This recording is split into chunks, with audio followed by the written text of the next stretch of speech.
Hallelujah hallelujah. बोले यीशु प्रभु की। प्रभु यीशु मसीह के मीठे और सामर्थ्य और जलाली नाम में आज की सुबह एक बार फिर से हम आप सबका स्वागत करते हैं और परमेश्वर का धन्यवाद हो खुदा बाप ने हमें अनुग्रह के माध्यम से हमने लॉकडाउन के बाद एक बार फिर से प्रभु के भवन में उपस्थित हुए और परमेश्वर की अद्भुत और ये सहभागिता कहिए हमारे साथ कि परमेश्वर आज भी हम सबको सम्मान कर रखा है। आमीन हालेलुया। कितने लोग उत्साहित थे आज के दिन खुदावंत के भवन में आकर? क्योंकि मैं आपको बताना चाहता हूँ कि हमसे कहीं ज्यादा उत्साहित हमारा खुदा होता है जब वो वेट करता है कब हम उसके भवन में आए, वो इंतजार करता है कि उसके लोग उसके साथ कनेक्ट हो। आमीन।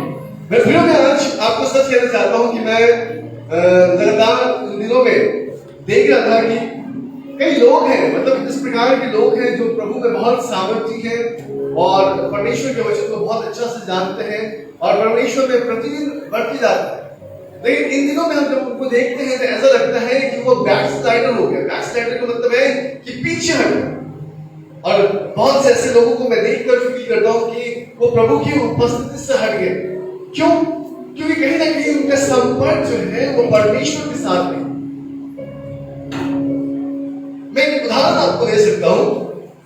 भाई बताते हैं कि एक दिन यीशु मसीह मार्ग में चल रहे थे और एक जवान युवक यीशु मसीह के पीछे आया और आने के बाद यीशु मसीह को कहा कि प्रभु मुझे एक मार्ग बता कि मैं अनंत जीवन में कैसे प्रवेश कर सकता हूं।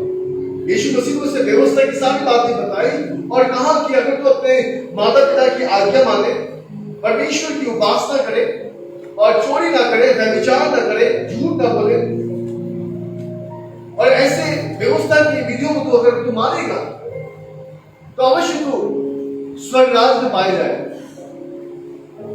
और उस व्यक्ति ने यीशु मसीह से कहा कि प्रभु ये सारी बातें मैं बचपन से मानता आया, अपने लड़कपन से, अपनी छोटी अवस्था से ये सारी बातें मैं मानता आया।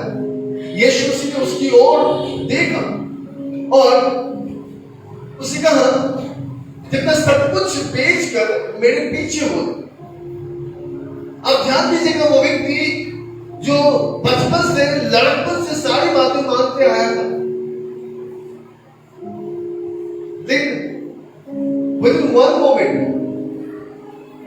एक ही बार में उसने सब कुछ ठुकरा कर वो यीशु मसीह की ओर से मुंह फेर कर लौट के चला गया। और व्यवस्था इस प्रकार से कहती है, यीशु मसीह ने कहा कि धर्मात्माओं को परमेश्वर के राज में प्रवेश करना मुश्किल है। लेकिन यीशु मसीह ने यह नहीं कहा कि नामुमकिन है। कहा क्या? नहीं कहा।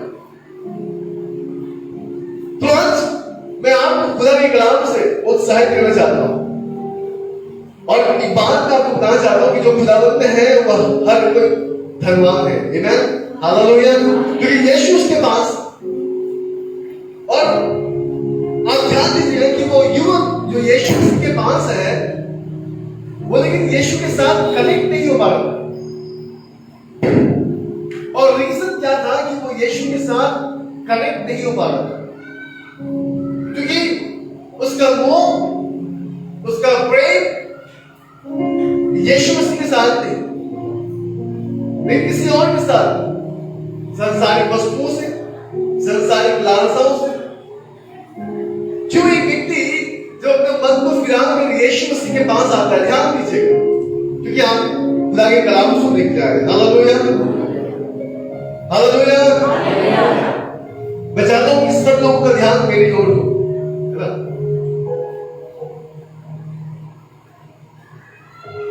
क्यों आज एक व्यक्ति अपने जीवन में इतना परिश्रम करने के बावजूद भी वह संसार को पकड़ नहीं पाता? Why people do not grip the world? वो अपना परिश्रम करता है, अपने घर बनाता, अपना मकान बनाता, सब कुछ इस पृथ्वी पर करता है और कोई भी व्यक्ति इस पृथ्वी को छोड़ना नहीं चाहता। छोड़ना चाहता है क्या? कोई नहीं छोड़ना चाहता, फिर भी वो पकड़ नहीं पाता।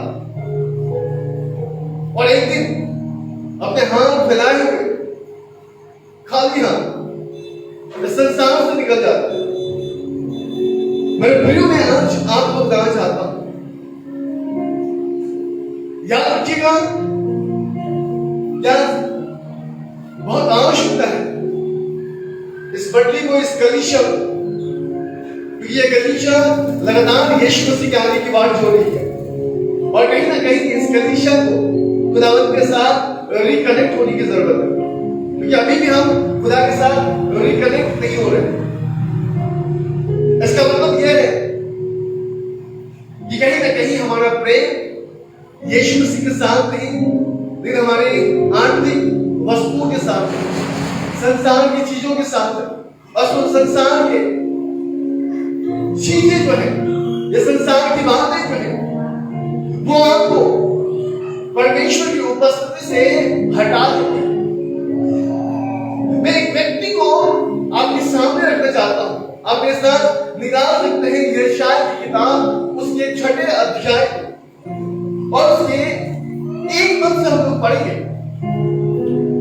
और हम देखेंगे कि व्यक्ति था जिसका नाम उजिया था, और बाइबल बताती है पहले पद में इस प्रकार से लिखा है कि जिस वर्ष उजिया राजा मरा, मैंने प्रभु को बहुत ही ऊंचे सिंहासन पर विराजमान देखा और उसके वस्त्र के घेरे से मंदिर भर गया।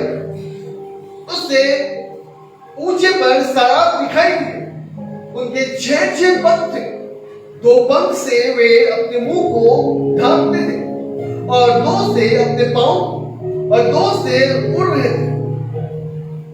वे एक दूसरे से पुकार पुकार कर कहते रहे, सेनाओं के यहोवा पवित्र पवित्र पवित्र है, सारी पृथ्वी उसकी तेज से भरपूर है। और पुकारने वाले के सब से देवरियों की नींव डोल उठी और भवन धुएं से भर गया।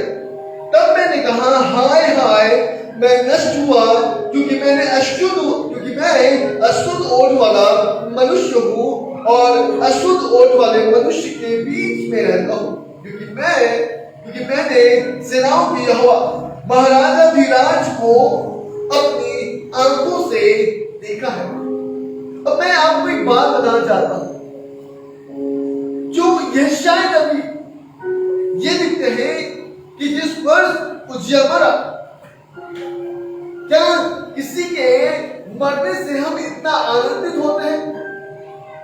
लेकिन मैं तो संसार में देखा है कि जब कोई व्यक्ति मरता है उसके परिवार वाले गम में डूब जाते हैं, दुखित हो जाते हैं। कोई हमारा जान पहचान के भी लोग इस संसार को छोड़कर जाते हैं तो हम उदास हो जाते हैं, जिससे हमारा प्रतिदिन इंटरैक्ट होता है, जिससे हम प्रतिदिन मिलते हैं और वो हमसे दूर चले जाते हैं, तो कहीं ना कहीं बहुत मायूस हो जाते हैं। अगर एक देश का राजा मर जाता है तो पूरी प्रजा जो है निराश हो जाती है। हालेलुया। लेकिन बाइबल बताती है कि जिस वर्ष उजिया मरा, मैंने प्रभु को बहुत ही ऊंचे सिंहासन पर विराजमान देखा। अर्थात यशायाह क्या बताना चाहता है, हम क्या कहना चाहते हैं कि एक व्यक्ति के मरने के बाद खुदा की उपस्थिति हुई। क्यों? क्योंकि वो व्यक्ति जो है अपने जीवन में घमंड से भरा हुआ था। वो व्यक्ति जो है कहीं ना कहीं अपने राज्य को खुदा की उपस्थिति में आने नहीं दे रहा था। आज एक व्यक्ति खुदा को क्यों नहीं देख पाता? एक व्यक्ति खुदा के स्पर्श को क्यों नहीं अपने जीवन में फील कर पाता है? एक व्यक्ति क्यों नहीं पवित्र आत्मा के सामर्थ में भरपूरी होकर उसकी आराधना में लिप्त हो जाता है? आज क्यों हम वचन सुनते हुए भी हमारी आंखें मटकती रहती है, हम कभी बाईं और कभी दाहिनी ओर देखते रहते हैं, और कभी हमारी निगाहें जो है हमारे घड़ी के ऊपर में होती है। क्या कारण है? क्योंकि कहीं ना कहीं हमने आज भी अपने पुराने मनुष्य तत्व को जीवित करके रखा है। और याद रखिएगा कि बाइबल बहुत साफ है और बहुत साफ तरीके से इस प्रकार से कहती है। रोमियो की किताब उसके 8वें अध्याय और उसके पहले वचन, कि there is no condemnation those who are in Christ Jesus, जो प्रभु में है उन पर दंड की आज्ञा नहीं, क्योंकि वे शरीर के अनुसार नहीं परंतु आत्मा के अनुसार चलते हैं। अगर आप गलातियों की किताब उसके 5वें अध्याय और उसके 25 वचन को अगर आप पढ़ेंगे तो व्यवस्था इस प्रकार से कहती है कि अगर तुम आत्मा के अनुसार बचाए गए हो तो तुम्हें आत्मा के अनुसार चलने की आवश्यकता नहीं है। तो आज क्या कलीसिया को इस बात को समझने की आवश्यकता नहीं? एक व्यक्ति जो है अपने जीवन में सामर्थ्य होता है, वो खुदा की कलाम को प्रतिदिन पढ़ता है, वचन के ऊपर में अपने मन को लगा कर रखता है, लेकिन एक दिन क्या समय आता है कि वो खुदा के उपस्थिति से दिन ब दिन कमजोर होता चला जाता है और बैकस्लाइड होने लगता है, उसकी प्रार्थनाएं कम हो जाती है, उसकी बाइबल स्टडी कम हो जाती है, खुदा के साथ वो कम संगति रखने लगता है, प्रेयर मीटिंग्स में नहीं मिलता है, फास्टिंग प्रेयर में नहीं आता है, प्रभु के भवन में रविवार की सुबह नहीं आता है। क्या कारण है? क्योंकि उसके अंदर में कहीं न कहीं उसका पुराना मनुष्यत्व सीमित है। मेरे प्रियो, मैं आज आपको खुदा के कलाम से उत्साहित करना चाहता हूं। मैं चाहता हूं कि आपके जीवन में खुदावंद की बरकत हो।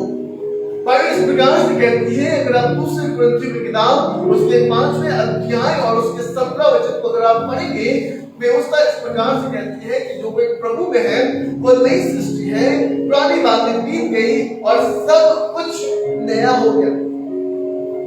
आज एक मसीह को, एक व्यक्ति को जो खुदावंद के हुजूरी में है, जो उसकी भरपूरी में रहता है, आज उसे आवश्यकता है कि उसके जीवन में नई बातें उत्पन्न हो।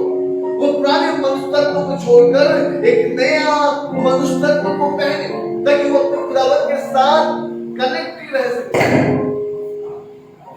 आज हम कनेक्ट क्यों नहीं रह पाते? उसका सबसे बड़ा रीजन क्या है? उसका सबसे बड़ा रीजन है कि अभी भी हमने पुराने स्वभाव को नहीं छोड़ा। हो सकता है कि हम में से बहुतों ने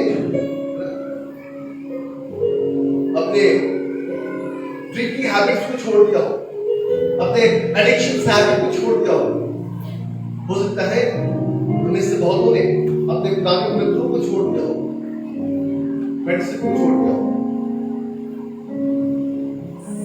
लेकिन क्या अभी भी हमने उस पुराने स्वभाव को छोड़ा? एक दूसरे को देखकर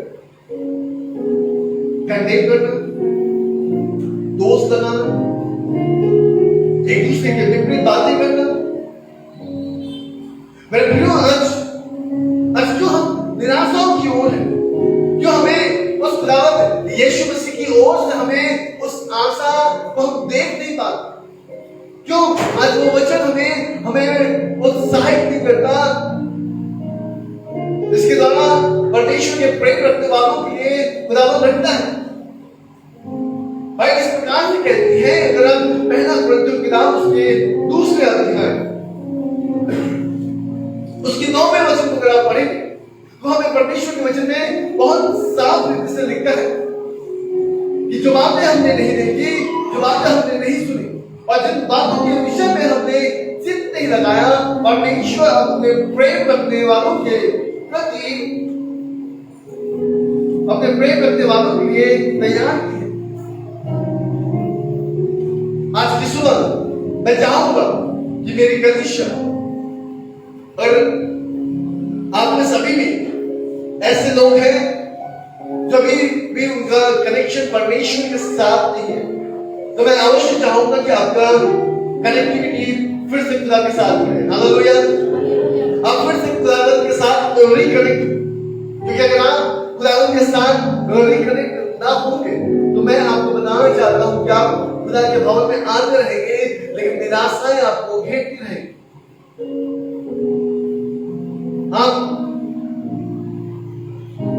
खुदावंद से आशीषों को प्राप्त करना चाहेंगे, लेकिन आप उन आशीषों को देख नहीं पाएंगे, क्योंकि कहीं ना कहीं आपकी मनोवृत्ति जो है अभी भी वो पुरानी दशाओं में है। क्योंकि शाम एक भाई ने मुझे कॉल किया और उस वक्त मैं रात में अपना डिनर प्रिपेयर कर रहा था और उस भाई ने मुझसे एक बात कही कि मास्टर, मुझे माफ कर दीजिए, मैंने आपके विरोध में बहुत सी बातें कही, मैंने कहा कोई बात नहीं, मुझे उससे कोई फर्क नहीं पड़ रहा, मैंने आपको बहुत पहले ही माफ किया है। पास्टर मैंने आपके अगेंस्ट में बहुत से कॉन्स्पिरेसी करी है, मैंने बहुत सी बातें करी है, और शायद यही कारण है कि मैं आज अपने जीवन में बहुत अस्वस्थ हूं। मैंने यीशु मसीह के विपरीत बहुत कुछ करा है। आप मेरे लिए प्रार्थना कीजिए। मैंने कहा बिल्कुल मैं आपके लिए प्रार्थना करूंगा, लेकिन आपको मुझसे माफी मांगने से अच्छा है कि आप खुदावंद से माफी मांगे, पश्चाताप करें और खुदावंद से कहें कि प्रभु मेरे साथ फिर से जुड़िए। पवित्र आत्मा परमेश्वर, मैंने आपको शोकित किया है, मैंने आपको कहीं ना कहीं उदास किया है, मैंने आपको निराश किया है, और मैं आपकी उपस्थिति को नहीं प्राप्त कर पा रहा हूं। प्रभु मुझे क्षमा करें।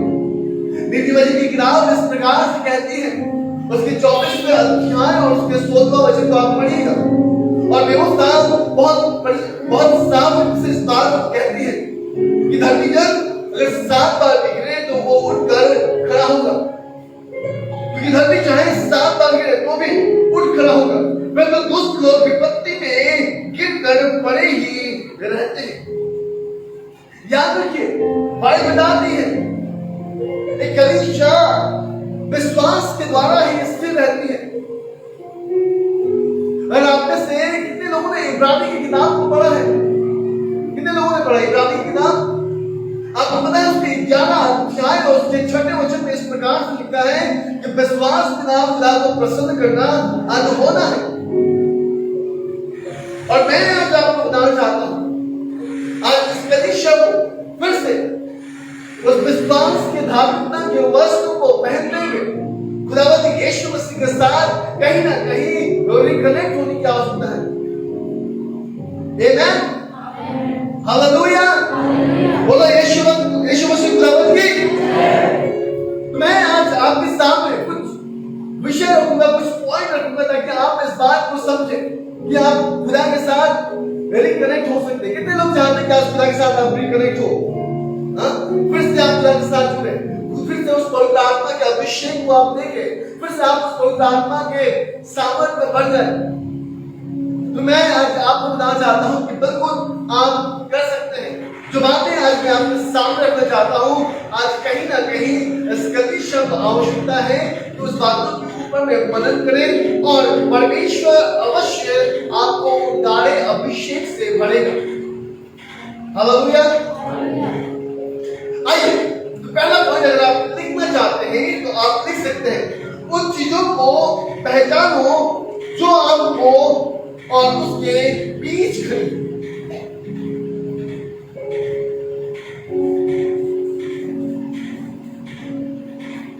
इस बात को आप समझना चाहिए।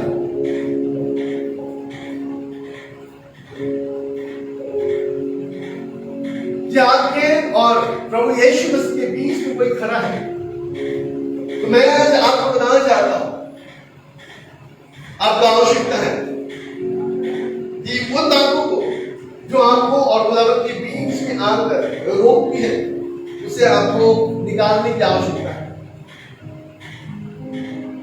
अगर आज एक पति पत्नी का संबंध अच्छा नहीं है, तो मैं आपको बताना चाहता हूं कि उस दीवार को, वो दीवार जो आपको और आपके पति के बीच में खड़ी है, उसे आपको गिराने की आवश्यकता है। और आप कैसे गिराएंगे? युद्ध करके, प्रवोक करके, कैसे आप उसको प्रयास करेंगे? उस दीवार को आप ढाएंगे कैसे? आपके और खुदावंद के बीच में आज वो दीवार है, आप कैसे उसको गिराएंगे? तो मैं आपका ध्यान यहोशू की किताब उसके 6वें अध्याय को ले जाना चाहता हूं, जहां पर खुदावंद ने यरीहो की दीवार गिराया। आपको पता है, अगर आप ध्यान देंगे तो लोग जो थे वो ये कह रहे थे कि कैसे ये दीवारें गिरेगी। अरे एक कील तो मार दे दो, एक हथौड़ा को मारने दो। यहोशू ने कहा कुछ करने की आवश्यकता नहीं, ना तो बल से ना शक्ति से, पर खुदावंद के आत्मा के द्वारा होगा। आमीन। आज आपके और आपके बॉस के प्रॉब्लम चल रहा है, आपके व्यवसाय में समस्या चल रहा है, आपके निजी जीवन में समस्या चल रहा है, आप मानसिक नीति से परेशान हैं और कहीं ना कहीं आप अपने जीवन से उभर कर बाहर नहीं आ पा रहे, तो मेरे प्रियो मैं आज आपको बताना चाहता हूं कि आपके और प्रभु के बीच में जो बातें खड़ी है, आज आपको उससे बाहर निकालने की आवश्यकता है। बाइबल इस प्रकार से कहती है कि उसका हाथ छोटा नहीं हो गया।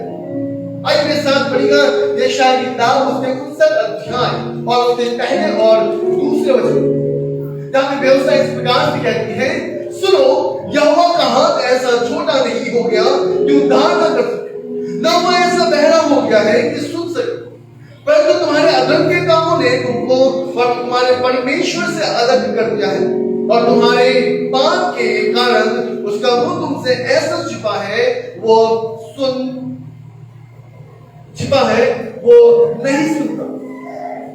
तो याद रखिए, अगर आज खुदावंद आपकी प्रार्थनाओं को नहीं सुनता, अगर आज आपकी परिस्थितियां नहीं बदलती, आप हर दिन मानसिक बंधन से गुजरते हैं और आप हर दिन एक समझौते के जीवन को अगर आप जी रहे, तो मैं ये समझता हूं कि कहीं ना कहीं आप उन बातों से प्रताड़ित हैं जिसके द्वारा आप खुदा की उपस्थिति को अपने जीवन में महसूस नहीं कर पाते,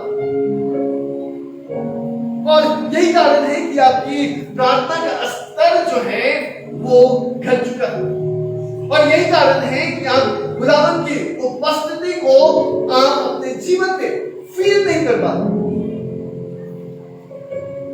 क्योंकि आपने अपने उन बातों को जो खुदावंद के साथ आपके पास आने से हमने उसे रोक के रखा। आपको पता है, बाइबल बताती है कि अगर तुम परमेश्वर के पीछे चलोगे तो सारी बातें तुम्हारे लिए आशीष बन होगी। देखा है कलाम में ऐसा बड़ा आप लोगों ने, मत्ती की किताब उसके 6 अध्याय उसके 33 वचन में, खुदा के राज की खोजी करो और सब कुछ तुम्हें यूं ही प्राप्त होगा। मैं आज आपको बताना चाहता हूं,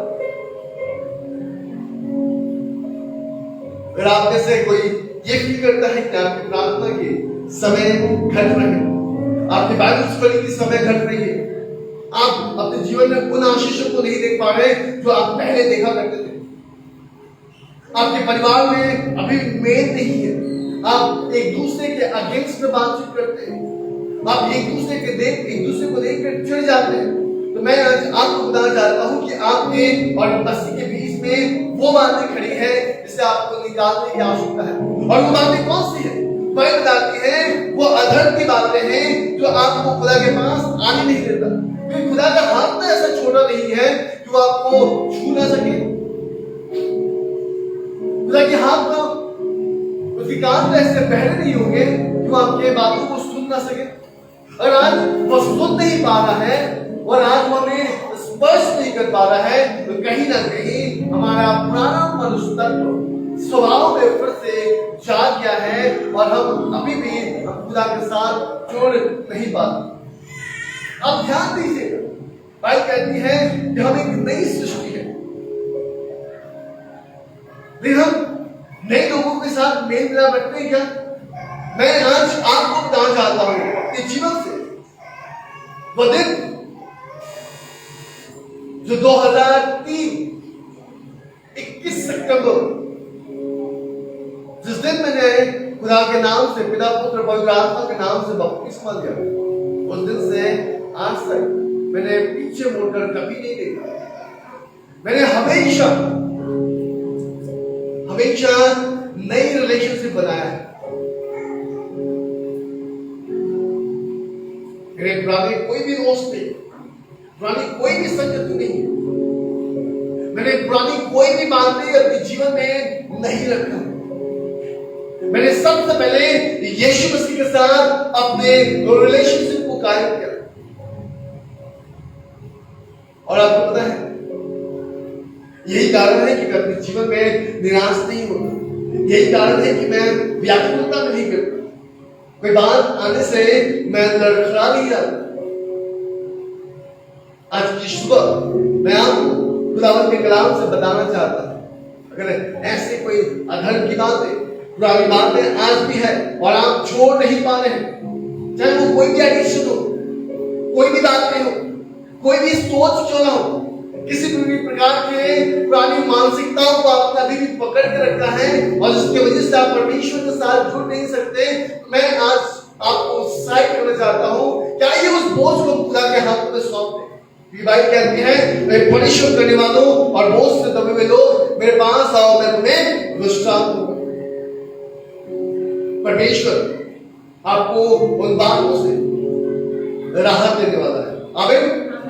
आइए वचन पढ़ेंगे। पहला यूहन्ना की किताब उसके 1 अध्याय और उसके 9वें वचन। जब बाइबल इस प्रकार से कहती है, यदि हम अपने पापों को मान लें तो वो हमारे पापों को क्षमा करने और हमें सब अधर्म से शुद्ध करने में विश्वास योग्य और धर्मी है। यदि हम उन बातों को मान लेते हैं और हम इस बात पर अंगीकार कर लेते हैं कि हाँ खुदा हमसे भूल हुई है और कहीं ना कहीं अभी भी हमने उन पुराने बातों को हमने अभी भी छोड़ा नहीं है। मैंने कई लोगों को देखा है पुरानी बातों से ऊपर उभरते हुए, उठते हुए। नहीं पता है, कुछ लोग ऐसे होते हैं जिनके व्यवहार ऐसे होते हैं कि उन पुराने बातों को वो खुदेड़ते रहते हैं और जो व्यक्ति उभर कर उससे बाहर उठता है ना, वो फिर से उन बातों में डूब जाता है, उन बातों में सोचने में अमादा हो जाता है। मेरे प्रियो, मैं आज आपको बताना चाहता हूं, बाइबल हमें यह सिखाती है कि हम पुरानी बातों को स्मरण ना करें। याद कीजिएगा, जब हम बपतिस्मा लेते हुए एक गीत गाते हैं, यीशु के पीछे में चलने लगा ना लौटूंगा, नो टर्निंग बैक। अगर आप घूम कर देखते हैं पुराने मनुष्य तत्व को अभी भी आपने रखा है, तो मैं आज आपको बताना चाहता हूं, आपके जीवन का वही दशा होगा जो लूत की पत्नी का हुआ। क्यों यीशु मसीह ने कहा लूका की किताब उसके 17 अध्याय उसके 32 वचन में कि लूत की पत्नी को स्मरण रखो। अगर आज आप कई वर्ष पहले आप प्रभु में आए हैं, लेकिन अभी भी आपकी मानसिकता, अभी भी आपकी सोच, अभी भी आपका विचार वैसे ही है और आपके और यीशु के बीच में अगर वो विचार आते हैं, वह सोच आता है, वो पुराना स्वभाव आता है, तो मैं आज आपको बताना चाहता हूं कि आप अपने जीवन में मानसिक प्रताड़नाओं से आप गुजरते रहेंगे, आप निराशाओं में डूबे रहेंगे। आपके जीवन में आप उस उम्मीद को जो खुदावंद ने हमसे प्रॉमिस किया है, हम उन प्रॉमिसेस को हम देख नहीं पाएंगे। मैं आपको बताना चाहता हूं, यीशु मसीह बरकत देने वाला परमेश्वर है। भाई कहती है कि स्वर्ग और पृथ्वी टल जाएगी लेकिन उसका कहा हुआ शब्द कभी ना टलेगा। आमीन, हालेलुया। याद रखिए, आज अगर आप परमेश्वर की वाचाओं को अगर आप अपने जीवन में पूरा होते देखना चाहते हैं, उसके प्रॉमिसेस को फुलफिल होना देखना चाहते हैं, तो मैं आज अपनी कलीसिया को खुदा के कलाम से उत्साहित करना चाहता हूं कि आइए हम अपने गुनाहों को हम मान लें। क्योंकि व्यवस्था कहती है यदि हम अपने पापों को मान ले तो हमारे अपराधों को, हमारे पापों को क्षमा करने और हमें अधर्म से शुद्ध करने में विश्वास योग्य और धर्मी है। और मैं आज आपको बताना चाहता हूं उस धर्मी की एक स्पर्श, उस स्त्री को इसके जीवन में 12 वर्ष से लहू बह रहे, शुरू हो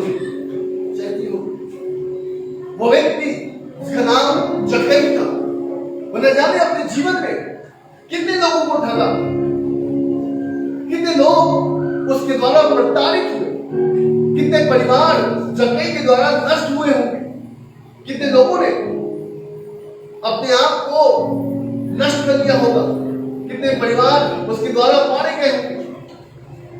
लेकिन जब बाइबल बताती है कि जब यीशु मसीह उसके पास आया और कहा कि जब कई आज की रात मैं तुम्हारे घर पे ठहरने वाला। आपको पता है बाइबल बताती है कि जब कई उस गुल्लर के पेड़ से वो छत कर नीचे उतरा और यीशु मसीह के साथ चलते हुए अपने घर पहुंचा। और यीशु ने रास्ते में उससे ये नहीं कहा कि जब कई तुझे अपना मन परिवर्तन करना है। यीशु ने ये नहीं कहा कि जब कई तूने जिसको ठग लिया है उसको लौटा दे। बाइबल कहती है कि जैसे ही जब कई अपने घर में प्रवेश करता है यीशु मसीह के साथ और वो एक बात कहता है कि प्रभु मैंने जिसका ठग लिया है उसे 4 गुना, जिसका मैंने ले लिया है मैं उसे रिटर्न कर दूंगा। और यीशु मसीह कहते हैं कि आज इस घर में उद्धार आया है। मेरे प्रियो में आज आपको बताना चाहता हूं, आप सालों से यीशु के पीछे चल रहे हैं लेकिन अभी भी आपके जीवन में परिवर्तन नहीं है। इसका मतलब यह है कि आप कहीं ना कहीं खुदा के साथ आपका संबंध नहीं है और इसलिए आज आपको पश्चाताप की आवश्यकता है। आज आपको आवश्यकता है कि अपने गुनाहों को खुदा के सामने मान लें। और मैं आज आपको बताना चाहता हूं कि वो इस बात में धर्मी है कि वो आपके गुनाहों को क्षमा करके वो फिर से अपने बाहों में आपको समेट सकता है। हालेलुया।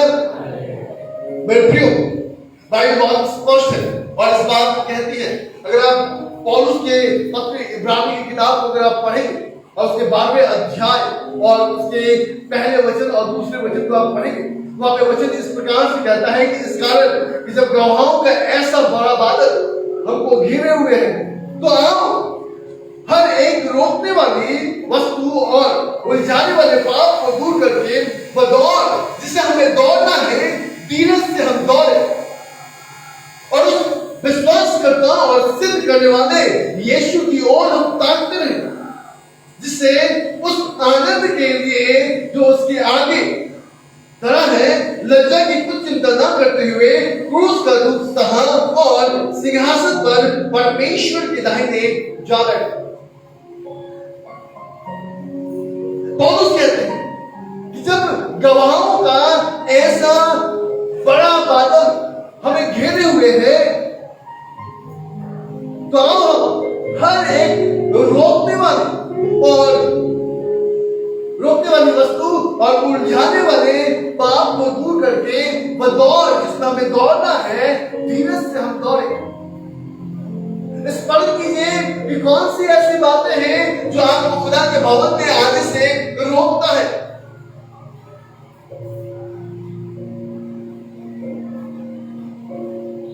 कौन सी ऐसी बातें हैं जो आपको खुदा के कलाम सुनने से रोकता है। क्या अभी भी नींद की छाया आपके जीवन में है? क्या अभी भी आप दुष्ट आत्माओं से ग्रसित हैं? क्या अभी भी आपकी आंखें खुल नहीं पा रही हैं?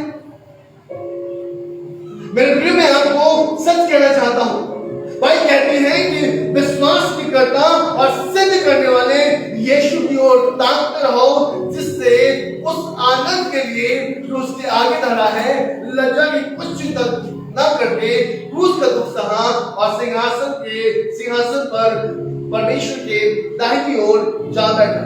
मैं आज आपको बताना चाहता हूं, जब यीशु मसीह उस दुखों के पहाड़ों को अपने ऊपर लेते हुए और लज्जा की कुछ बातें न सहते हुए वो परमेश्वर के दाहिनी ओर जा विराजमान हुआ, तो क्या आज ये कलीसिया अपने आप को उन रोकने वाली वस्तुओं से और उलझाने वाली पापों से बाहर नहीं निकल सकती? क्या वो फिर से खुदा के साथ जुड़ना नहीं चाहती?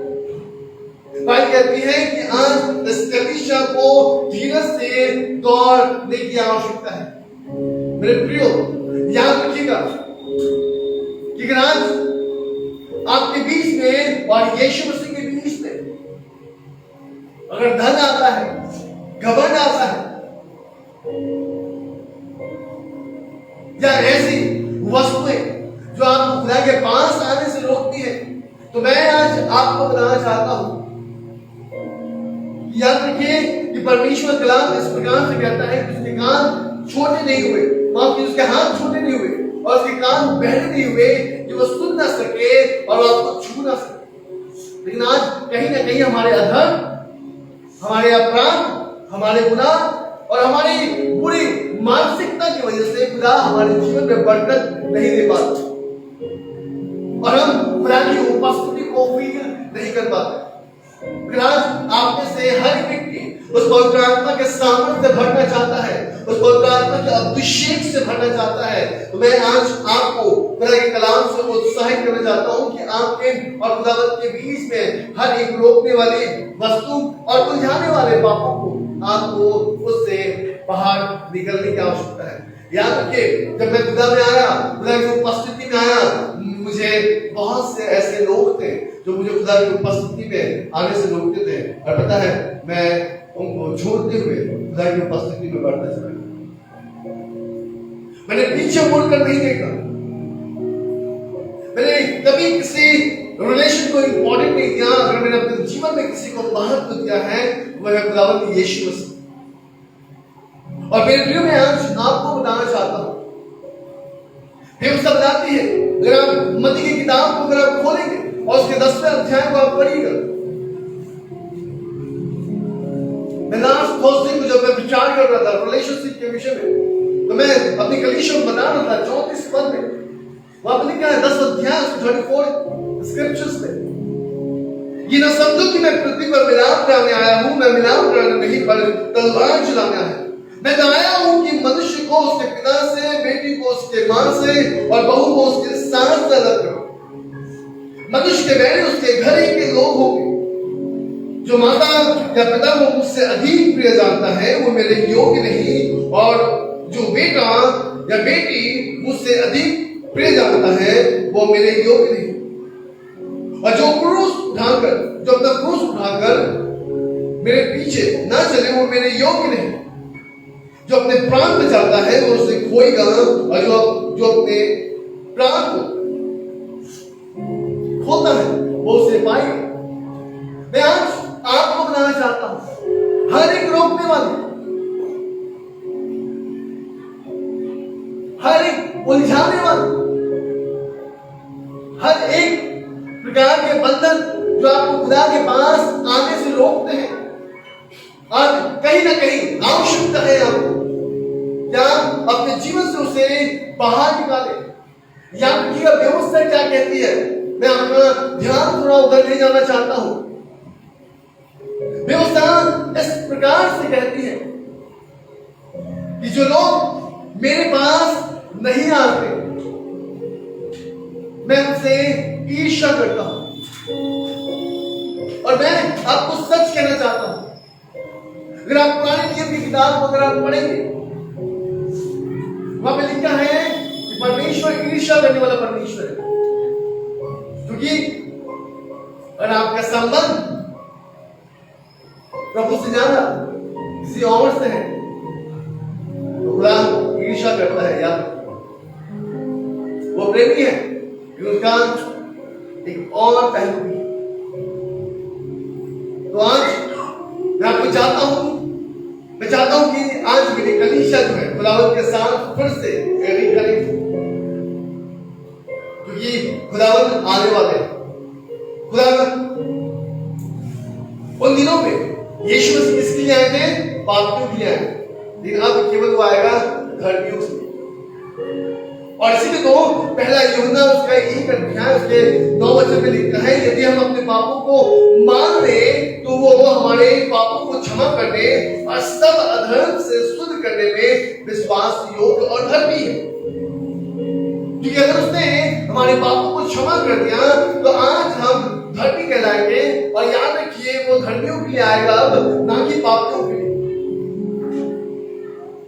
आज हमारे पास केवल एक ही मौका है कि हमारे अंदर जो हमारा पुराना मनुष्य तत्व जो हमें परमेश्वर के पास आने से रोकता है, क्योंकि क्योंकि आज हमारी प्रार्थना का जीवन कम हो गया है, क्योंकि हम परमेश्वर को समय नहीं देते। आज हो सकता है कि हम अपने सेलफोन को ज्यादा समय देते, आज हो सकता है हम अपने काम को ज्यादा महत्व देते, आज हो सकता है हम व्यवसाय को ज्यादा महत्व देते, आज हो सकता है हम अपने बेटे और बेटियों को ज्यादा महत्व देते, अपने परिवार को, अपने माता पिता को ज्यादा महत्व देते। लेकिन मैं आज आपको बताना चाहता हूं, आपके जीवन में अगर कोई प्रायोरिटी रखता है, कोई प्राथमिकता रखता है, तो वो है यीशु मसीह। हालेलुया।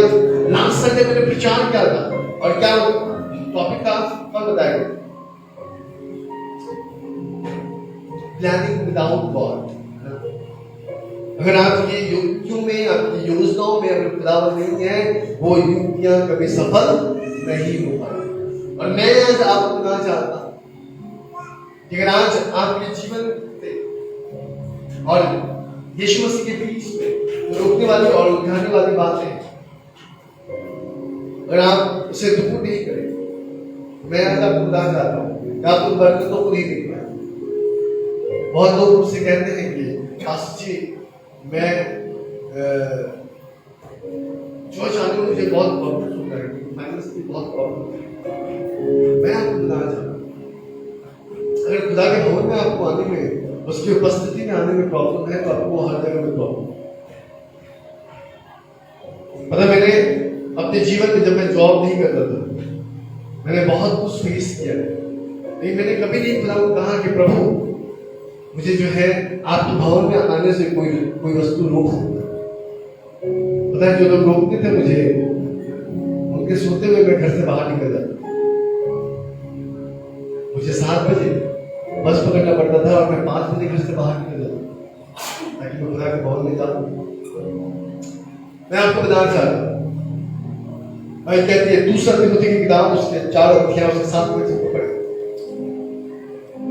और इस प्रकार से लिखा है, मैं अच्छी कुश्ती लड़ चुका हूं, मैंने अपनी दौड़ पूरी कर ली है, मैंने विश्वास की रखवाली। हालेलुया, आमीन। कितने लोग हैं जो आप अपने विश्वास की रखवाली करते हैं? आपका विश्वास आपको भटकने नहीं देता। कितने लोग हैं कि आपके क्रोध पर आपको नियंत्रण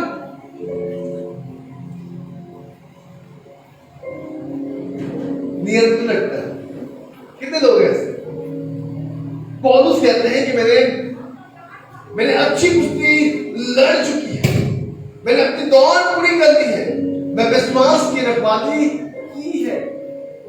मेरे प्रियो, ध्यान दीजिएगा, आज यहां पे बैठे हुए हर एक व्यक्ति से मैं कहना चाहता हूं कि आपको अपने विश्वास की रखवाली करने की आवश्यकता है, और एक अच्छी स्पिरिचुअल वॉरफेयर में, एक आत्मिक युद्ध में। क्योंकि मैं आपको बताना चाहता हूं कि अगर आप में से कोई भी व्यक्ति है जो प्रार्थना करना चाहता है, और जब प्रार्थना करने के लिए बैठता है, याद रखिए, जब आप प्रेयर करने बैठते हैं, आप याद रखिएगा कि आप एक आत्मिक युद्ध में हैं।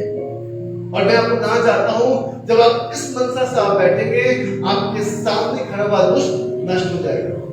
आमीन, हालेलुया। ध्यान दीजिएगा कि आज आपके और खुदावंद के बीच में कौन है, और आज आपको किन किन बातों से खुदा के भवन में आने से रुकावट बनती है। कौन कौन सी बातें हैं जो आपको परमेश्वर के पास आने से रोकती है? कौन सी बातें हैं जो आपके बच्चे खुदा के पास नहीं आते? कौन सी बातें हैं कि आप बच्चों को कहते हैं क्या हम मिलकर प्रार्थना करेंगे और बच्चे नहीं आते? कौन सी बातें हैं कि जब आप प्रार्थना करना चाहते हैं, आराधना करना चाहते हैं, और आपके पति आपको सपोर्ट नहीं करते? कहीं ना कहीं उन बातों को आज की सुबह आपके जीवन से निकालने की आवश्यकता है। दूसरी बात मैं आपको बताना चाहता हूं, आपको कहीं ना कहीं आपको शीघ्र कार्रवाई करने की आवश्यकता है, और भावनात्मक रूप से नहीं। हम कह सकते हैं कि भावनाओं के साथ, लेकिन बिना भावनाओं के साथ। ये कई बार हम इमोशन में बहुत कुछ कर जाते हैं। आपको पता है, बहुत लोग इमोशनली प्रभु में आ जाते हैं और फिर उस पत्थर के समान होते हैं जहां पर वो बीज गिरता है और जैसे ही सूर्य की रोशनी आती है उसको खत्म कर देते हैं। बहुत लोग इमोशनली परमेश्वर में, प्रभु में, उसकी सेवकाई में आ जाते हैं और उनकी सेवकाई जो है फ्रूटफुल नहीं हो पाती, फलवंत नहीं हो पाती। कई लोग प्रभु में आने के बाद अपने आप को प्रभु की उपस्थिति में फील नहीं कर पाते क्योंकि वो इमोशनली परमेश्वर में आ गए। वो क्या कहेंगे हिंदी में उसको, भावनात्मक। मैं आज आपको बताना चाहता हूं, अगर आज आप अपने जीवन में प्रभु की उपस्थिति को पाना चाहते हैं, अपने संकट में खुदा को देखना चाहते हैं, तो मैं आपको बताना चाहता हूं कि आप भावनात्मक रूप से प्रभु के पास हो रहे हैं, लेकिन एक निर्णय के साथ, एक सटीक निर्णय के साथ। मैं आपको सच कहना चाहता हूं कि जब हम एक निर्णय के साथ हम खुदावंत की हुजूरी में आते हैं ना, उस खुदा के पास हम आते हैं, पता है वो हमारे इंटेंशन को देखता है, हमारे इधर हार्ट को देखता है, वो देखता है कि हम किस इंटेंशन से हम उसके पास आते हैं। और मैं आपको सच कहना चाहता हूं कि वो इंटेंशन को पढ़ते हुए हमारे जीवन में छुटकारा और चंगाई देता है। भजन की किताब उसके 50 अध्याय और उसके 15 वचन को आप पढ़िएगा। बाइबल कहती है इस प्रकार से, और संकट के दिन मुझे पुकार, मैं तुझे छुड़ाऊंगा और तू मेरी महिमा करने पाएगा। संकट के दिन तू मुझे पुकार और मैं सुनूंगा। भावनात्मक रूप से नहीं, लेकिन एक निर्णय के साथ आप खुदा के पास आने की आवश्यकता है। और मैं आपको सच कहना चाहता हूं, परमेश्वर वो निर्णय को सुनने वाला परमेश्वर, वो अद्भुत काम करने वाला परमेश्वर। और आप कभी भी अपने संकट के समय में आप उनको पुकारेंगे और मैं आपको बताना चाहता हूं कि अवश्य वो आपको सुनेंगे। मैं अपने निजी जीवन की बात करना चाहता हूं, अपने पर्सनल लाइफ में। मैं अपनी बहुत सी बातें मैं अपनी वाइफ के साथ शेयर नहीं करता, जो बातें मैं खुदा के साथ शेयर करता, जो बातें मैं खुदा को कहता हूं। और मैं आपको सच कहना चाहता हूं, वो जानता है, हमारे हृदय को जानता है। भजनकार इस प्रकार से कहते हैं, उसके 139 अध्याय और उसके पहले और दूसरे वचन में लिखा है कि हमारा उठना बैठना और दूर से ही हमारे विचारों को समझ लेता है। और इसलिए मैं चाहूंगा कि मेरी कलीसिया भावनात्मक रूप से नहीं, लेकिन एक निर्णय के साथ वो खुदा के पास है कि खुदा हमने सब कुछ छोड़ा, हम एक नई परिवर्तन के साथ, एक नए स्वभाव के साथ, एक नए हृदय के साथ हम आपके पास आते हैं। और आप संकट में होंगे ना, याद रखिएगा, जब सब कोई आपको छोड़ेगा तभी तो कोई आपको पकड़ेगा, है कि नहीं? अगर सब कोई आपको पकड़े, मानिए आप गिर रहे हैं एक गड्ढे में और आप गिर रहे हैं और सबने आपको पकड़ के रखा है, तो फिर खुदा को क्या जरूरत है पकड़? आप समझिए, लेकिन कोई नहीं है और आप गिर रहे हैं, आपको पता है खुदा का हुक्म करेगा। यूसुफ को किसने नौक किया? खुदा ने नौक किया। मैं आज आपको सच कहना चाहता हूं, गॉड ऑलवेज नॉट अवर। आप देखिएगा, अगर आपने पढ़ा है प्रकाशित वाक्य उसके 3 अध्याय उसके 20 वचन, वहां पे लिखा है, देख मेरे द्वार पर वो ऑलवेज नॉक करता है। और पता है क्यों नॉक करता है? ताकि हम जागते हैं, ताकि हम अपने पुराने मनुष्य तत्वों से हम बाहर निकले, उसको फिर से उभरने का। आपको पता है लूत की पत्नी दौड़ गई, भाग गई, लेकिन अचानक से उसके मन में वो पुराना मनुष्य तत्व जाग गया, मेरा घर, मेरा बार सब कुछ नष्ट हो जाएगा। जैसे ही घूमी नमक का खंभा बन गया। आज पता है बहुत लोग ऐसे लोगों को मैंने देखा है बैकस्टैग होते हुए और नमक का खंभा बन गया। और पता है नमक के ऊपर का पानी मारे क्या होगा? हालेलुया। आज कलीसिया का आवश्यकता है, कि हमेशा लूत की पत्नी को स्मरण करें। कलीसिया की आवश्यकता है कि हमेशा अपने आप को देखिए कि खुदा ने आज के दिन मुझे कौन सा बरकत दिया है, कल कौन सी बातें होंगी मत ध्यान, कल कौन सी बातें आने वाली है मत ध्यान। आज परमेश्वर हमें नया दिन दिया है, इसलिए तो हम धन्यवाद करते हैं। हालेलुया। आइए कुछ हम लोग और पढ़ेंगे। भजनकार कहते हैं 91 वर्स 15 में, 91वें अध्याय उसके 15 वचन में लिखा है, जब वो मुझको पुकारे तब मैं उसकी सुनूंगा और संकट में उसके संग रहूंगा और मैं उसको बचाकर उसकी महिमा बढ़ाऊंगा। देखिए खुदावंद का कलाम देखिए, उसकी प्रॉमिसेस देखिए।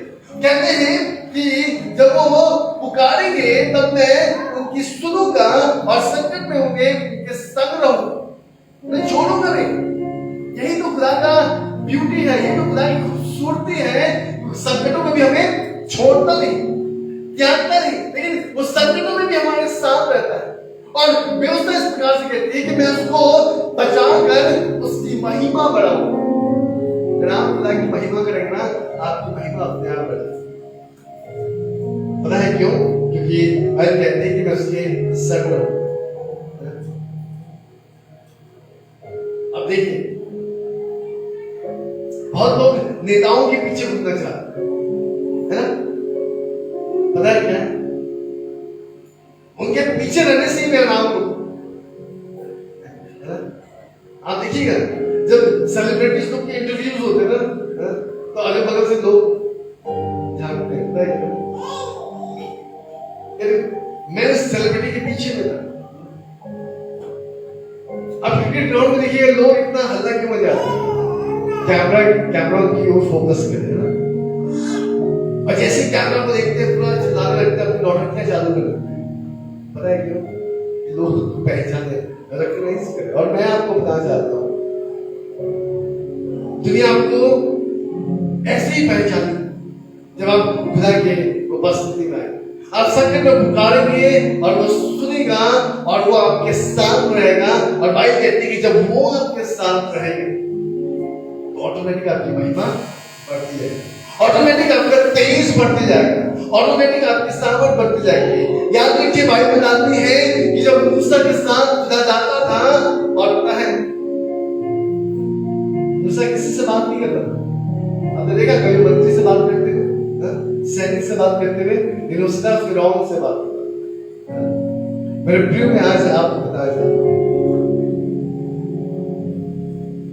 मैं कुछ सच कहना चाहता हूँ, खुदा आपको आपकी महिमा पे ऐसे बढ़ाएगा कि आपको किसी दूसरी चीजों की आवश्यकता नहीं होगी, कि आप उसके द्वारा अपने जीवन में आप बढ़े।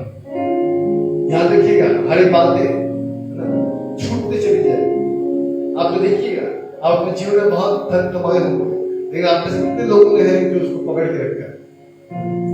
हर महीना आपको सैलरी मिलती होगी, कितने लोग हैं जो सैलरी को दबा के रखते हैं? नेक्स्ट मंथ आते आते खाली हो जाते। पता है हम संसार में कुछ भी नहीं पकड़ सकते। और मैं आज आपको सच कहना चाहता हूँ कि आज मेरी कलीसिया को इस सच्चाई को जानने की आवश्यकता है।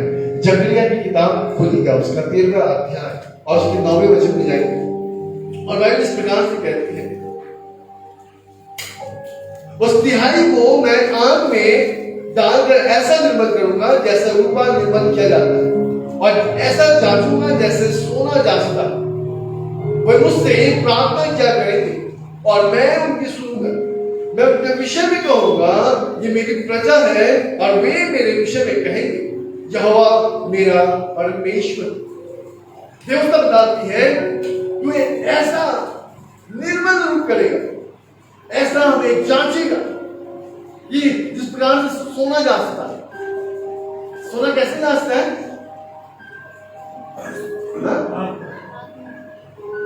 और पता है जब हम पहनते हैं ना, पहनते ना बहुत खूबसूरती दिखती है, उनके चेहरे पर एक निखार आ जाता है। पता है क्योंकि उस निखार आने पर उस सोने को कितना जलना होता है, कितनी हथौड़ी उस पर लगती है, और तब जाके वो अपना अंगार देता है, और तब उसका निखार बदलता है। मैं आज आपको बताना चाहता हूँ खुदावन ऐसे ही आपके निखार को बढ़ाएगा। और कहता है जब वे मुझसे प्रार्थना क्या करेंगे और मैं सुनूंगा, मैं उनके विषय में कहूंगा, चाहे वे मेरे विषय में कहेंगे कि मैं उनका परमेश्वर हूं। मैं आज बहुत गर्व के साथ कहता हूँ, पौलुस कहते हैं कि मैं जीवित नहीं लेकिन मसीह मुझमें जीवित है। मैं आज गर्व के साथ कहता हूँ कि मैं यीशु मसीह के पीछे चलता हूँ। पता है क्यों? क्योंकि मैं जानता हूँ कि मैं जिस खुदा की सेवा करता हूँ वो कभी भी मुझे लज्जित ना होने देगा। रोमियो की किताब उसके 10 अध्याय 11 को पढ़ेगा, वहां पे लिखा है कि जो कोई यहोवा का नाम लेगा वो कभी भी लज्जित ना होने पाएगा। आज की सुबह मैं चाहूंगा कि मेरी कलीसिया आत्मिक रीति से भरे। सबसे पहली बात, ये आज आपके और यीशु मसीह के बीच में जो बातें आती हैं, जो रुकावटें लगती हैं, मेरे प्रियो, आज हमें उसे अपने पांव के नीचे दबाने की आवश्यकता है। दूसरी बात, आप कभी भी प्रभु में इमोशनली मत बहिए, लेकिन एक निर्णय के साथ। मैं संडे को प्रभु के पास आने से पहले मंडे से ही तैयारी करता था और मेरे मन में यह निर्णय रहता था कि मैं समय के साथ खुदा के भवन में पाऊंगा। और पता है, और मेरी ये आदत आज तक मुझे खुदा के भवन में एक सवाल रखी, क्योंकि बिना खुद का निर्णय था यीशु के पास आना, किसी के फोर्स के द्वारा नहीं। कोई चंगा हो गया और इसलिए मैं यीशु मसीह के पीछे आ गया, ये खुद का निर्णय था कि मैं यीशु के पीछे। आप में से कितने लोगों का एक खुद का निर्णय है कि आप यीशु के पीछे?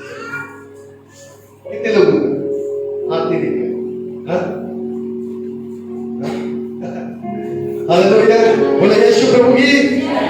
और तीसरी बात मैं आपको बताना चाहता हूँ। सबसे पहली बात मैंने क्या बताई थी? आपके और यीशु के बीच में जो भी बातें हैं, आज आप यहाँ छोड़ दीजिए। बोले आमीन। दूसरी बात, आप प्रभु में कभी भी भावनात्मक रूप से नहीं बढ़ेंगे, बल्कि निर्णय के साथ बढ़ेंगे। आमीन।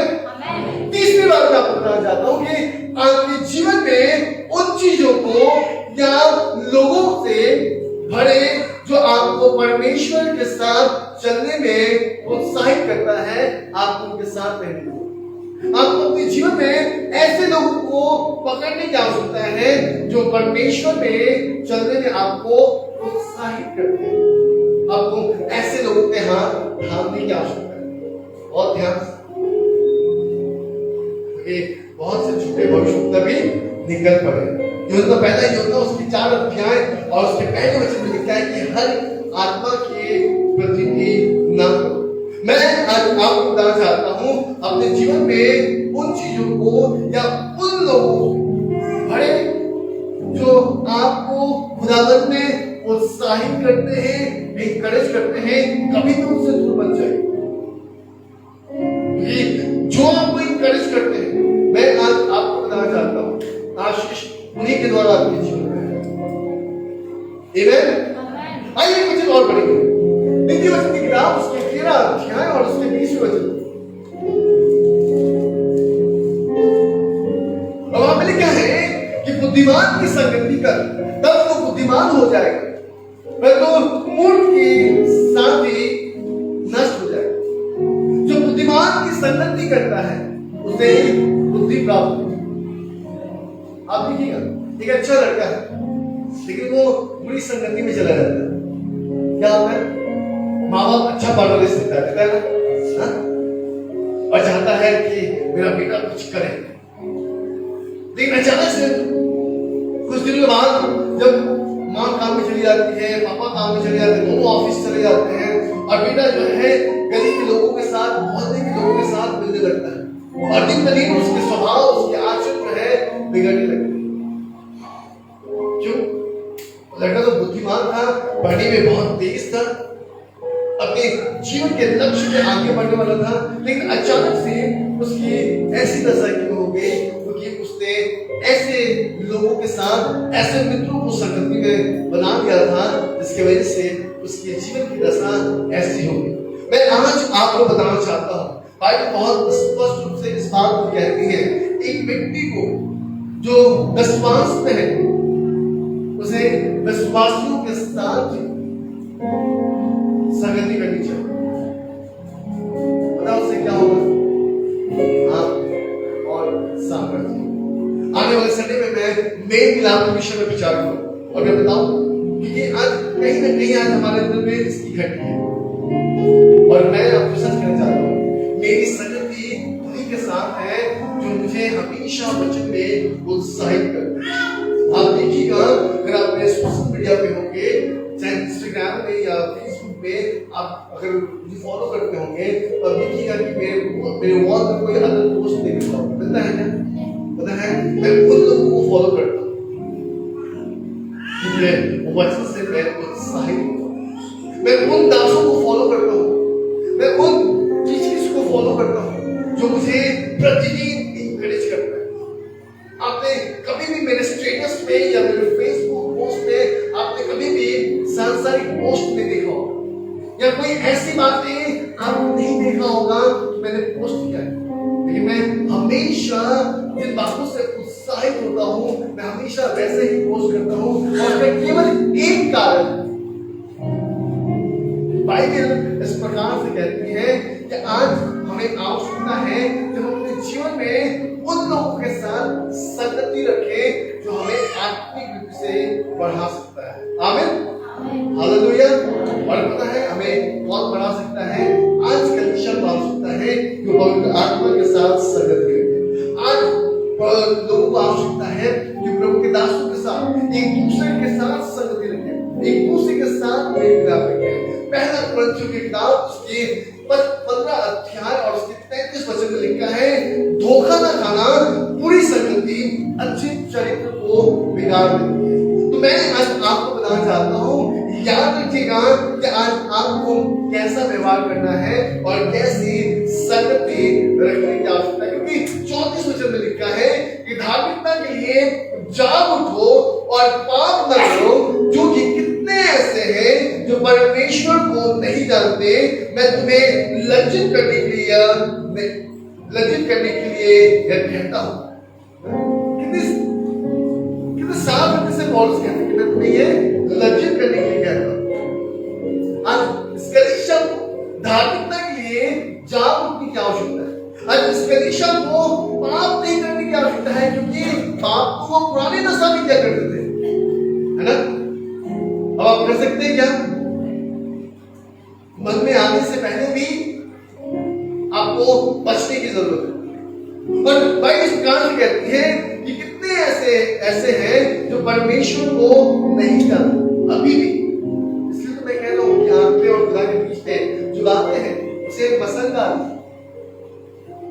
दूसरी बात, आपको बहुत आवश्यकता है कि भावनात्मक रूप से नहीं, लेकिन एक निर्णय के साथ खुदा के पास आइए। तीसरी बात, कि आपको परमेश्वर ने उन लोगों के हाथों को थामना है जो आपको आत्मिक रूप से आपकी उन्नति करा सकते। मैं बाइबल कहती है दूसरा कुरिन्थियों की किताब उसके 6 अध्याय 14 वचन से 18 वचन को आप पढ़ लीजिए। वहां पे लिखा है, असमर्थ जुओं में न एक विश्वासी का अविश्वासी के साथ क्या है। मैं आपको सच कहना चाहता हूं, आज इस कलीसिया को आवश्यकता है कि वो उन लोगों के हाथों को थामे जो आत्मिक उन्नति कर रहे हैं, जो आत्मा में बढ़ रहे हैं, जो शरीर में, जो धन में, जो घमंड में, जो अहंकार में, उनके साथ मत संगति। कहीं ना कहीं याद रखिएगा, आप जैसी संगति करेंगे वैसा ही आप, हालेलुया, आप जैसे लोगों के साथ रहेंगे वैसे ही बनेंगे। इसलिए तो गलाती की किताब 6 और 7 में लिखा है कि जैसा बीज आप बोएंगे वैसा ही फल भी आप पाएंगे। धोखा न खाओ, परमेश्वर डटोगे नहीं बुलाया जाता। जो कुछ आप बोओगे, जो कुछ आप बोएंगे वही आप जीवन में पाएंगे। मैं आज चाहूंगा कि मेरी कलीसिया इन बातों को अवश्य अपने मन में रखें। सबसे पहली बात, अपने और खुदा के बीच में आने वाली रुकावटों को खत्म करना है। दूसरी बात, भावनात्मक रूप से नहीं, लेकिन एक निर्णय के साथ खुदा में बढ़ना है। तीसरी बात, कि आपको हमेशा उन लोगों के हाथों को थामना है जो आपको आत्मिक रूप से उन्नति करा सके और रात तक उपस्थिति में ले जा सके। आपको हमेशा ऐसे लोगों की उपस्थिति चाहिए, तभी आप खुदा के बरकत पाएंगे, तभी आप आशीषों को देख पाएंगे। चौथी और आखिरी बात बताना चाहूंगा मैं, बस केवल 10 मिनट है और इसमें मैं समाप्त करूंगा। और बाइबल कहती है जब आपके पास अपनी खुद की कोई भी विश्वास योग्यता नहीं है, ध्यान दीजिए, जब आपके पास खुद की अपनी कोई भी विश्वास योग्यता आपके पास नहीं है, तो आप उसे थामे रहिए। किसे? यीशु मसीह। हालेलुया। अब आते हैं, मैं समझ सकता हूं आज बहुत लोगों के साथ ये प्रॉब्लम्स है, हम विश्वास में स्टेबल नहीं हो पाते। अपने शुरुआती दौर में मैं भी फेथ में स्टेबल नहीं था। कई बार मैं बैक जाता था और जितने स्पीड से मैं बैक जाता था उससे कहीं स्पीड से मैं प्रभु में और मजबूत हुआ। पता है क्यों? क्योंकि उन दिनों में मुझे कोई समझाने वाला नहीं, अगर मुझे कोई समझाता था तो वो है पवित्र आत्मा।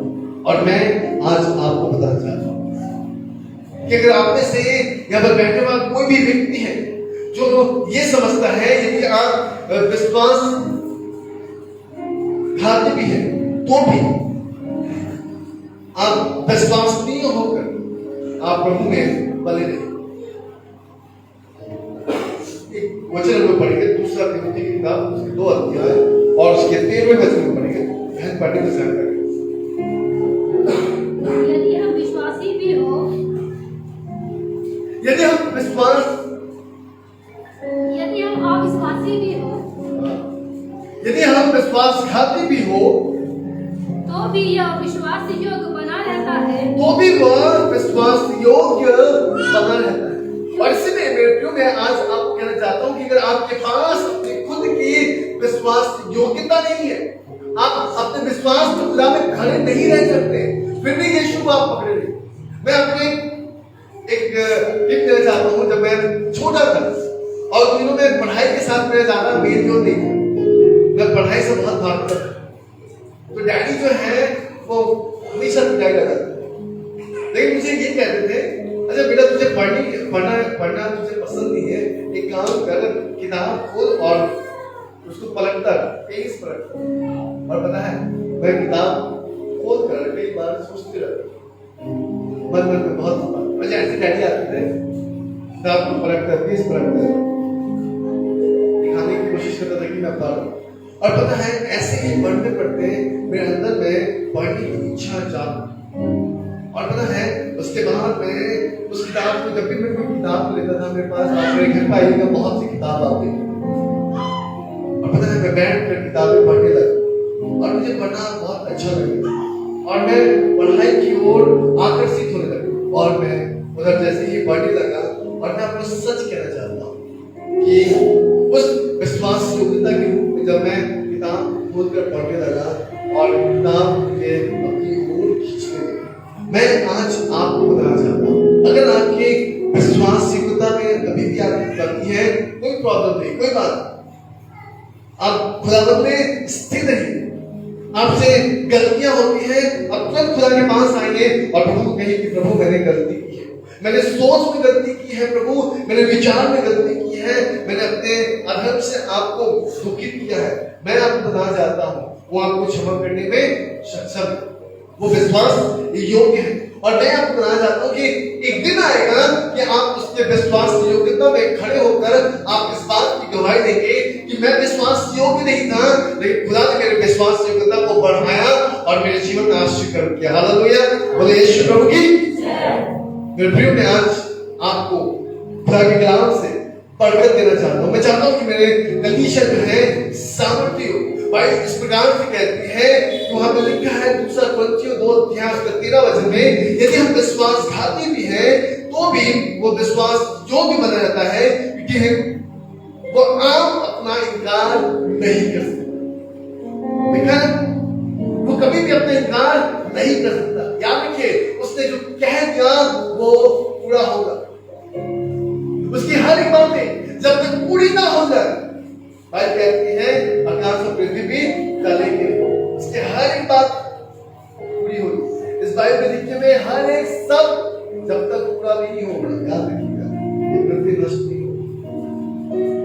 इसलिए मेरे प्रियो, आज की सुबह मैं चाहता हूं कि आप खुदा के कलाम से बरकत, पहली बात आपको स्पर्श करने की आवश्यकता है, आपके और खुदावंद के बीच में जो बातें रुकावट डाल रही हैं, आपको उससे बाहर निकलने की आवश्यकता है। Reconnecting with God. Second point, emotionally कभी भी खुदा में मत पड़ो, लेकिन एक निर्णय के साथ। अब कल प्रेयर मीटिंग में जाना, आज निर्णय लीजिए कि कल मुझे खुदा के उपस्थिति में जाना, कल खुदा के लोगों से मिलने जाना, कल खुदा के बरकत को देने जाना। और मैं आपको सच कहना चाहता हूँ, आपका निर्णय आपके जीवन में काम करेगा। पता है, रोमियो की किताब बड़ी अच्छी बात कहती है, उसकी 12 अध्याय और उसके 11 वचन, प्रयत्न करने में आलसी ना हो। और पता है लिखा है कि आत्मिक बुनियाद में लगे रहो और प्रभु की सेवकाई में बने रहो। और मैं आपको सच कहना चाहता हूँ, ये व्यक्ति अगर प्रयत्न करने में आलसी ना हो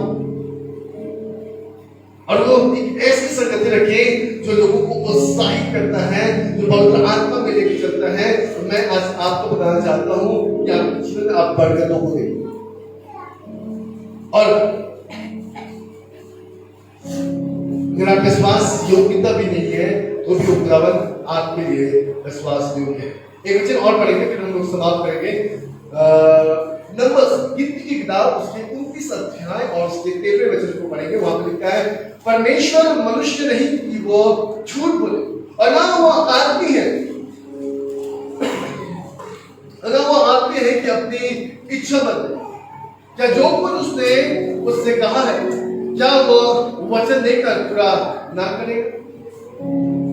क्या परमेश्वर ने जो हमसे वाचाएं बांधी है, जो प्रभु ने हमसे कहा है, क्या वो उसे पूरा ना करेगा? मेरे प्रियो, मैं आज आपको बताना चाहता हूं, वो विश्वास योग्य है। और आज गलतियों को आवश्यकता है कि उसके वचनों पे विश्वास करें। और मैं आपको बताना चाहता हूं कि आप उस विश्वास योग्यता के फल को आप देख पाए। याद रखिए, हमारे मांगने से पहले खुदा हमें देना जानता है, लेकिन आज हम जब मांगते हैं, हम ऐसे मांगते हैं जैसे कि वो हमारा पिता है। हम बस एक चाहत पूरा करना चाहते हैं।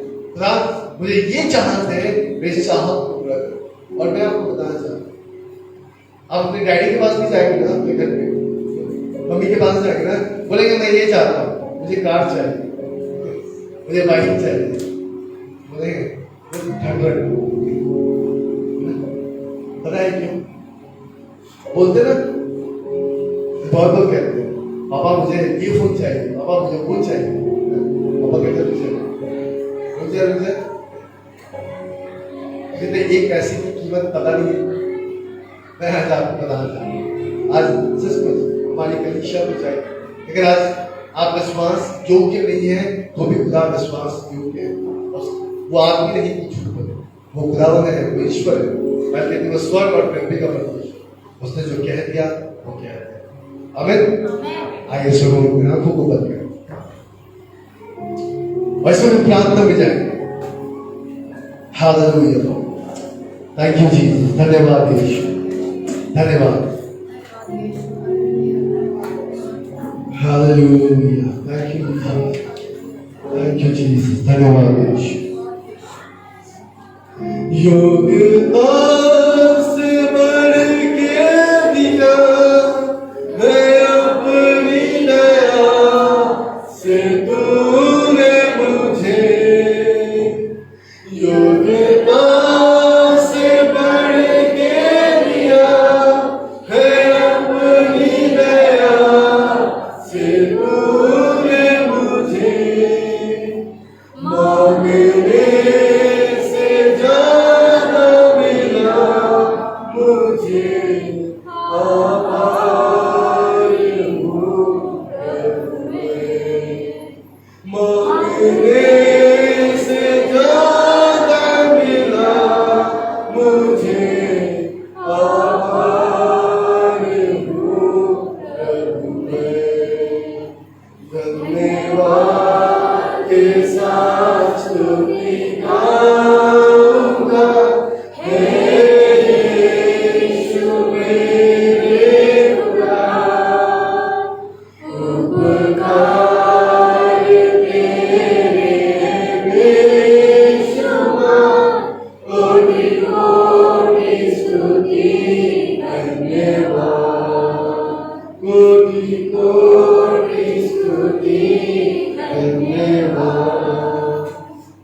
मेरे प्रियो, आज आपको खुदा में एक बार फिर से उन वचनों को आपके सामने रिक्लेम करना चाहता हूँ, ताकि आप खुदा के साथ रिकनेक्ट हो जाए, रिकनेक्ट विद गॉड।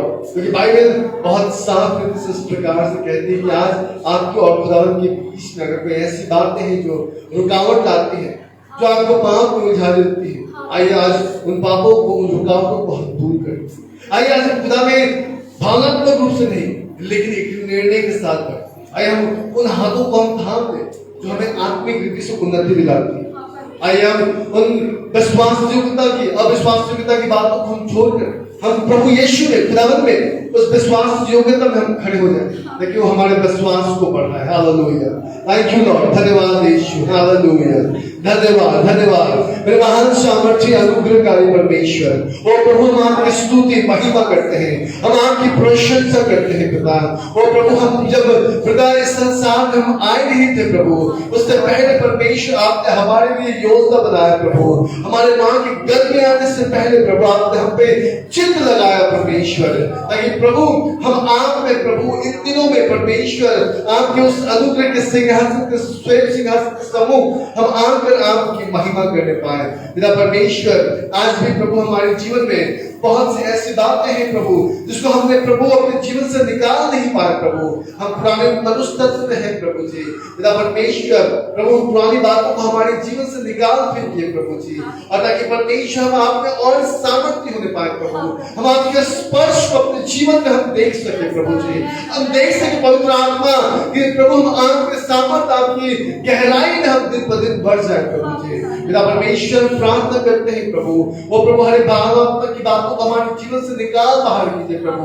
लेकिन पिता, आप हमें परमेश्वर इमोशनली नहीं परमेश्वर, लेकिन प्रभु एक डिसीजन के साथ, एक निर्णय के साथ बढ़ने में पिता आप हमारी सहायता करें, ताकि प्रभु हम उस निर्णय के साथ प्रभु हम प्रभु उस आत्मिक फलों को हम अपने जीवन में देख सके पिता। और प्रभु हमारे मांगने से पहले प्रभु उन तमाम विषयों को प्रभु हम अपने जीवन में देखते हुए आपकी महिमा करने पाए प्रभु। हमें उन हाथों को दे प्रभु जी, उस पवित्र उपस्थिति को दे खुदा, ताकि परमेश्वर आत्मिक उन्माद में हम लग जाए प्रभु जी, उन आत्मिक बातों में प्रभु आत्मा के वरदानों से प्रभु हम भर जाए प्रभु जी, और परमेश्वर आपकी महिमा हो प्रभु। पिता हम प्रार्थना करते हैं यीशु मसीह के नाम से प्रभु कि हम मनुष्य होने के नाते प्रभु हम कई बार अविश्वास योग्य ठहरते हैं प्रभु, लेकिन प्रभु तू विश्वास योग्य है प्रभु जी। और परमेश्वर अपने विश्वसनीयता में प्रभु तो हमें विश्वास योग्यता बना प्रभु जी, ताकि परमेश्वर हम तेरे हर एक वो वचन पे प्रभु हम पूर्ण रीति से विश्वास करते हुए हम आगे बढ़ पाए प्रभु। पिता इस कलीसिया के ऊपर प्रभु तेरा परमेश्वर अनुग्रह हो प्रभु, तेरी दया हो परमेश्वर, वो पवित्र आत्मा परमेश्वर अपनी अग्नि से प्रभु जी इस कलीसिया को भर देता, ताकि परमेश्वर आपकी महिमा होने पाए। प्यारे पिता, जब आज की सुबह जब हम इस मेज में हम शामिल होते हैं तो जब आप होने दीजिए प्रभु, क्या एक नई सृष्टि होने पाए और पुरानी बातें बीत जाए प्रभु और सब कुछ नया हो जाए, ताकि परमेश्वर आपकी महिमा हो प्रभु। हम धन्यवाद करते हैं पिता, सारी महिमा हम आपको देते हैं और इस प्रार्थना को उद्धार करता प्रभु यीशु मसीह के नाम से मांगते हैं। सुनिए और स्वर्गराज में करें जो कलीसिया कहे आमीन।